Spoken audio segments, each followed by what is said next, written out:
dans mon dernier vidéo, il y a eu beaucoup de commentaires très dérogatoires à l'endroit des toxicomanes. Des commentaires horribles qui allaient jusqu'à leur souhaiter la mort. Si tu es une de ces personnes-là, j'ai un message pour toi. Sache que si tu n'es pas devenu toxicomane dans la vie, oui, tu as peut-être fait des bons choix, mais c'est surtout parce que tu as été chanceux. Il y a des patients que j'ai vus comme médecins qui m'ont raconté leur histoire de vie, qu'est-ce qui a mené à leur toxicomanie. Puis il y a des choses là-dedans innommables. Il y a des détresses et des drames humains que tu peux même pas t'imaginer. Qu'est-ce que tu fais quand un patient te dit que la raison pour laquelle il consomme, c'est parce que son père l'a forcé à avoir des relations sexuelles complètes avec sa sœur et sa mère? Qu'est-ce que tu fais quand une autre patiente te dit que son père, c'est aussi son grand-père? Je te laisse réfléchir à celle-là. Il y a des blessures qui guérissent pas et il y a des gens qui utilisent des substances ou d'autres dépendances pour oublier le mal qu'ils ressentent. Est-ce que c'est la bonne chose à faire? Non. Est-ce qu'on peut les juger? Non plus. Donc, si tu n'as pas de dépendance, je comprends que tu veuilles t'attribuer le mérite à tes bons choix de vie, puis en partie, tu as raison, mais comprends qu'il y a aussi beaucoup de chance et de privilèges à l'environnement dans lequel tu as évolué et au fait que tu n'as pas eu de bad luck dans la vie.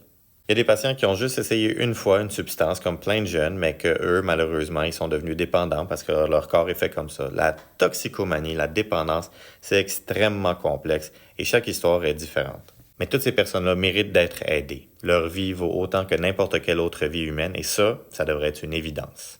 Maintenant, si tu écoutes ça et que toi-même tu es aux prises avec un problème de toxicomanie ou de dépendance, je vais m'adresser maintenant à toi. C'est pas facile de s'ouvrir et demander de l'aide. Tu es peut-être même à un point tellement bas dans ta vie que tu as perdu tout espoir puis tu te dis à quoi bon? Ma vie vaut pas la peine d'être sauvée. Je serais peut-être même mieux mort. En attendant, je vais juste continuer à me geler parce que ça fait trop mal. Je veux dire que c'est pas vrai. Tu vaux la peine. Il y a de l'espoir. Puis c'est peut-être pas maintenant. C'est peut-être pas tantôt. Peut-être que t'es pas encore prêt à te sortir de ta condition. T'as peut-être pas trouvé la bonne personne ou la bonne motivation. Mais il y a toujours de l'espoir dans le futur. Il y a des gens qui sont là pour t'aider. Il y a des gens qui t'apprécient. Il y a des gens qui te jugeront pas.